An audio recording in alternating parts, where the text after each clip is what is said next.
We like rookie Kurt Angle, make your ankle snap. Three amigos like Eddie, but don't lie, you steal. Only cheat when we gotta, but to win we will. Mike skills like Dusty, but go hard like Brock. I'm a stunner like Austin, dropping elbows like Mach. Y'all don't wanna see the finish, cause it's us on top. 1, 2, 3, get the V and get a warrior pop.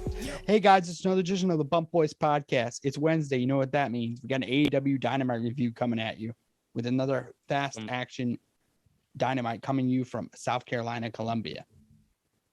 Some of the best wrestling you can get on cable television. Oh yeah, it was a lot of matches tonight. It was a lot more. It was a lot more. They tried to throw in a lot of matches in like 2 hours. Not really that many in-ring segments. You had the one. You maybe had the one segment with the Cole. Yeah, there was one segment, but overall, like, it was a decent show. I wouldn't say it was a great show, but it was decent. I'll let you kick it right off, Danny. They started off with CM Punk coming out, basically motioning the title again. Mm-hmm. So he's getting ready to go into that title picture. And he was facing Max Caster in this match. I thought Max Caster had a great rap to the ring. I thought it was pretty funny, making fun of Will Smith, making fun of being the best in the world. I thought it was really. I saw the rap and I thought it was like the greatest thing. I was like, this is hilarious. I love their rapping. It's hilarious. It's very entertaining, and I'm all for it. Oh yeah, definitely. I feel like he's gonna be really good once he goes solo. I agree, definitely. Because you could tell he carries Bowens, and he's better in the match. What? It was a good match. Good back and forth. I really thought he really showed a lot to Punk. Like, he made Punk work for it. Mm-hmm. I think Punk's gotten a lot better over the last every match out. I think he's getting a lot better. Yes, I agree. That he's getting his ring awareness. He's getting more fluid. Like, he's like, it's a little more polished, a little choppy in the beginning, but he's getting to the point where, it's looking he's been doing it since August. So younger Punk. I expect him now to be 6 months into this. Yeah, I expect you to be 6 months to almost. I'm trying to think. August. How many months are we in? I say like since August. It was August, September, October, November, December, January, February, March. So 6-7 months. Yeah. So about 7 months. Yeah, you should be. Kids are wrestling like literally every other week. Yeah. Well, he didn't wrestle all the time at first. So like now he's going on his like run where he's like wrestling all the time. Yeah, which is fine. Which I think is a good idea. I think they went good back and forth. Good, like he got him with the Anaconda Vice, which he's been using that a lot more the last couple of weeks. Mm-hmm. I feel like he's starting to get that, like, to remember that he could still tap you out. And the part I love about this was, me, I'm a big, me, Will, and Jamie are big Scott Steiner fans. The fact that he hit a Frankensteiner from the top for a 2 count was great. And they used the term Frankensteiner. They didn't use Hurricane Rana. It was a Frankensteiner. And I go back to that segment where he's like, it's not Hurricane Rana, it's a Frankensteiner. I'm really looking forward to, speaking of Steiners, I'm really looking forward to their speech. Yeah. It should be a fun on Peacock on Friday night. That's going to be an interesting night we're going to have to record because I don't know how we're going to do this. I think we're going to have to skip Rampage that night. I don't know. They announced some bangers on Rampage. I'm gonna get that right off the bat right now. Rampage is stacked for an hour. They are because they have to stack it against WWE Hall of Fame. But the fact that you saw it was like 7 different things they announced for 1 hour, and I was like, but they're gonna have a banger of a main event. Like the fact that they put Hobbs and Keith on Rampage, dude, bro. Rampage has always been worth it. That 1 hour, and then you put that match on there, and I've been telling you guys I want to see that match for a while. I want to see that match. I may No, I'm not. I will not watch the Hall of Fame if I can watch. I that will match. literally do both at the same time. I would literally put the Hall of Fame on my computer and watch Rampage. I'm watching highlight clips of the Hall of Fame. I'll watch the Undertaker part and the Scott Steiner part. Everything else, I'll probably just. I'm gonna put Rampage on my TV and then probably Hall of Fame on my computer. Probably the best way to do it. It's on Peacock, so you could do both. So it doesn't matter. So let's get back to it. Next we had the backstage segment of MJF talking with FTR before their tag team match. They were like, he was putting up his signs that Wardlow was now banned from all AEW events. And he does not work there. He does not exist in this universe. So should be in this multiverse. So yeah, and he didn't call them brothers. FTR is just like, I don't want to get involved. I'm friends with both of you. Their outfits were dope though. The NWO inspired gear. Yes. It was dope. Yeah. Okay, next you had that match. They went to the ring. Good back and forth.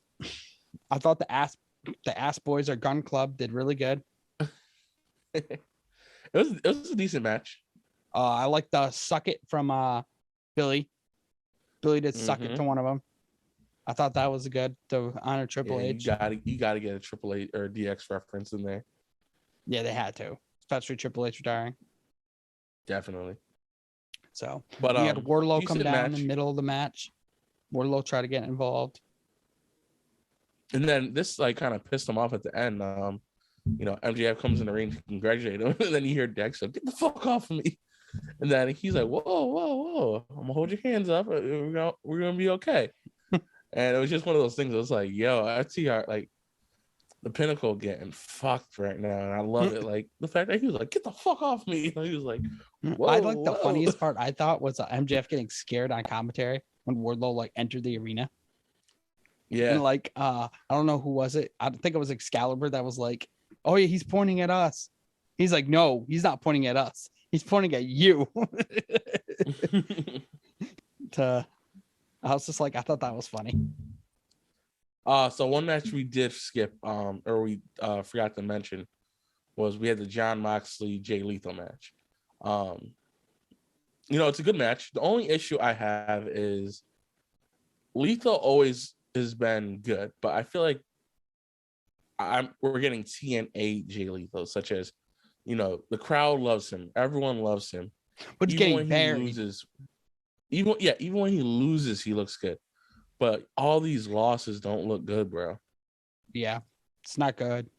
Like they're feeding him to Mox, all sorts of people. Like that's Cole, not good. It's bad. Like think about it. 2 years ago, this man was the ROH champion, and he was on top, bro. He was like I'd say in my book, when I was watching like Being the Elite and stuff like that, he was like in my book, he was like a top 10 or top 20 wrestler in my eyes. Oh yeah. Now it's maybe that was just a spotlight and now it's going down, but I don't know, man. Jay Lethal getting pinned him getting taken out like this is kind of crazy. It's what is happening in the AEW right now, especially with them budget cuts. Now they're doing budget cuts, but their budget cuts are real budget cuts. Yeah, except for Marco Stunt. Christopher Daniels. Daniels got announced. Oh, did you hear about Marco Stunt? Yep. Christopher Daniels is next too. Yeah. But speaking of Moxley, later on the night we had Daniel Bryan versus Wheeler Yuta. I'm gonna bunch them up together since we're on the club. On club. So this match was a banger, bro. Yuta's good. But really good. But also Danielson, like their styles, they've always been good. The thing I'm thinking is like, Yuta's good. I want to see him how he does with people that isn't Daniel Bryanson, because I feel like when you're in the ring with Daniel Bryanson, Bryan Danielson, my bad. I feel like he makes anyone look good at this point. Like, I'm not a big Bryan Danielson fan, but in this AEW run, he's been looking pretty good. Oh yeah, but he's been looking great and awesome right now, especially. And I respect it right now too. Yeah, Wheeler Yuta's a star in the making. He's gonna be a Mm-hmm. TNT champion before the end of the year. Maybe in the AEW World Title picture. And this was a great wrestling match, not a great like fight or whatever. It was a wrestling match, and it was a really good one too. Mm-hmm. Yeah, I'd love to see what Wheeler Yuta does with like Regal teaching him, and like Daniel Bryan as like mentoring him, which we all know it's coming. Yeah, I feel unless they're gonna like surprise us, like, yeah, no, you weren't the one, but you were close. I could see it. I could see it too. Before this segment, before this match, we had the JAS, Jericho Appreciation Society. Straight up, they whooped Eddie Kingston's ass. Yeah. Then Santana Ortiz. Yep. And whooped their ass. And the backstage is like, oh, no one can join. So yeah. But I think that was about it. There was nothing really much about that segment. It was just, them getting their ass Jericho's whooped. just doing another run. So Jericho. But the funny part, while I was watching that, I was on my Samsung TV and I just turned it on. And the match I saw was LAX when, they were younger a couple years ago. Mm-hmm. They were in the ring and I was like, you've got to be kidding me. Like, I would turn to this LAX match while this segment was going on. So I thought it was kind of funny. But yeah, that was that. And then we had the Adam Cole segment. I think Adam, do you think that they need to change it? Do you think they need to change titles? Or do you think it's I don't think Cole's the one. I don't think at all. I think they're putting them. I think either way, whoever wins is kind of fucked because you're gonna get Punk next. Yep. And I don't see. I can see Hangman. They're both. I feel like Cole would be the easier feud because you play that feud face heel. Yep. And Punk would be like the face, but unless MJF gets involved, but he's too busy dealing with Wardlow right now. Mm-hmm. Unless you hand the title off to Punk so that MJF can take it from him. I can see that. That's how I see it happening. MJF winning it from Punk, and Punk becoming a more of a transitional champion. They haven't had one yet, but I can see if anyone becomes a transitional champion, I think CM Punk would be that guy. Oh yeah, for like one or two. I'd say like one pay-per-view he may retain or one Dynamite he may retain, but he's gonna have like Punk's or MJF is gonna knock him off. I think your title reigns a I'm joke, calling it not now. like mine, yada yada. Punk is the one that takes it off Page. Punk takes it off Page. Punk loses it at All Out in Chicago. To MJF. Yep, in Chicago. And that, oh man, that I love that. That is the easiest way to do it. I don't see how. That's also the right way to do it. Like that's a great way to do it. He gets and I think that's it. Yeah, I think that's the great way to do it. So I think Adam Page keeps it. I thought that was the cringiest titles ever, with them having the tape with their names on it. Yeah, I loved it though. It was hilarious. Dude, I kept laughing because I was like, this segment's so stupid because it's just like, oh yeah, we didn't steal it. We won these titles. I'm like, no, guys, you got pinned. You guys got like pinned. For these titles, wasn't there what is it? There's no nameplates on these titles too, huh?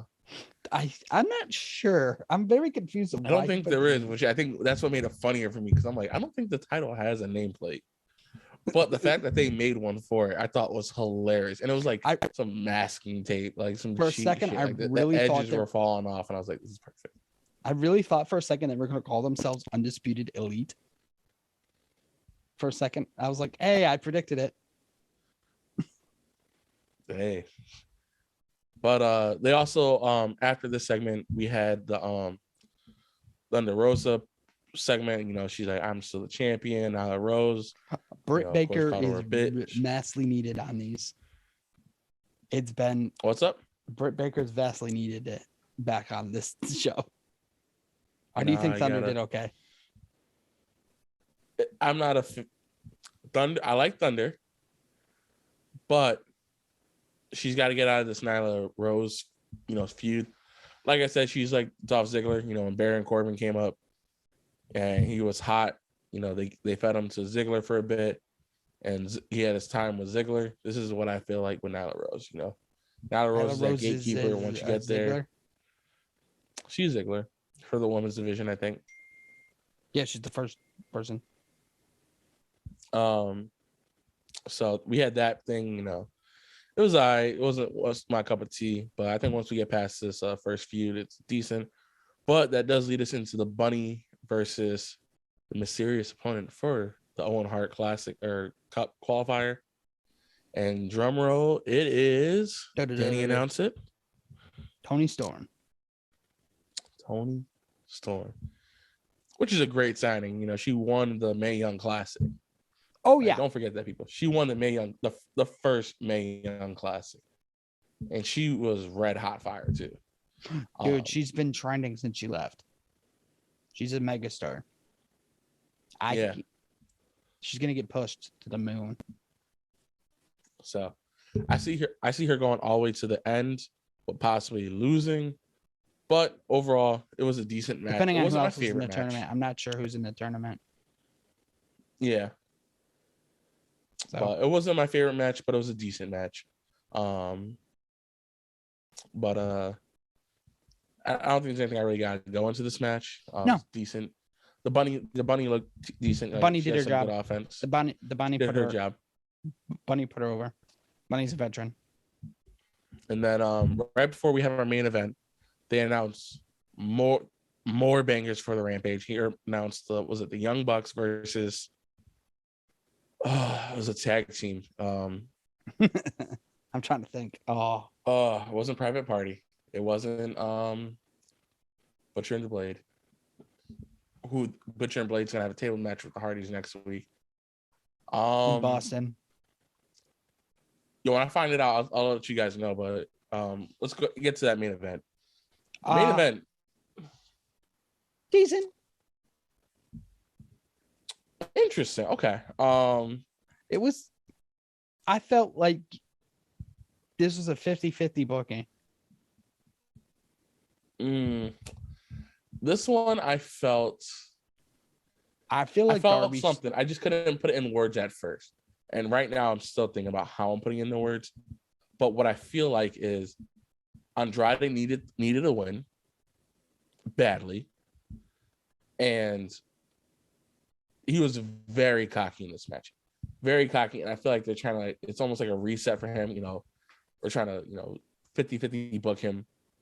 But, Darby did not look the best in this match, in my opinion. Oh, no. Darby looked off. Darby's usually a lot cleaner than that. But he did beat Darby. So it is a big win. And he is a guy who now can win the big one against, one of the four pillars. Yeah. So overall, bad guys cheat. Mm-hmm. I got a lot of Razor references in this one. At one point Andrade went for a Razor's Edge. No. Yeah, but I saw also, that. Then he flipped it over. I got a lot of Scott Hall feeling from it. That's what I got from this show. With FTR having their, attire or their backstage attire. I was very confused. Like they didn't Razor Edge, bad guys cheat the cheat. It just felt very Razor for me, which isn't a bad thing. I enjoyed it. Yeah. So what'd you give it? This Dynamite. This one, I am going to give this one Young Bucks is going against Top Flight. Top Flight. Top Flight. That would be a banger. Anyway, sorry. I think this match will be, or this Rampage would be, I'm gonna give it a 6.5. Okay, yeah, I'd say about that 6.7, 6.75, 7. No, hold on. I can't give it that low of a score. I think it did its job for what it was. I have to give it a I'm gonna give it a 6.8. It deserves a 6.8. Not the greatest. I didn't enjoy all of it. A lot of it I felt like was just there. A lot of it was for what filler. I got, it was good quality content. Yeah. So I'm giving it a 6.8. Yeah, I'd say that. About 6.8, 6.97. So, So all we know is next week we're also gonna get the men's tournament started. And we're going to get the Hardys versus the Butcher and the Blade in the tables match. Because who doesn't like Jeff Hardy jumping off of shit, right? Dude, he's gonna kill himself in this run. Bro, he about to smack his head like Matt Hardy did, bro. Like that. Ugh. I'm gonna leave it at that. Dude, because it's worse me. because Tony don't care. Tony's just like, yeah, just go be crazy. He's a fan, bro. Yeah. So please please back there asking for autographs. So this is another edition of the Bump Boys. Please keep liking and subscribing for the videos. Make sure you're also sharing with your friends. Great support on the last video. Our highest review yet.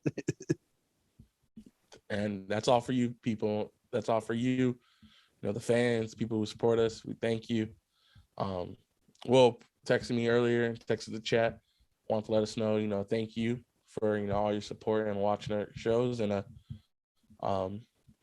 truly thank you. Yeah, the grind to 500. It's been fun. So, you know, grind to 5. Yep. It's been the Bump Boys. We're out.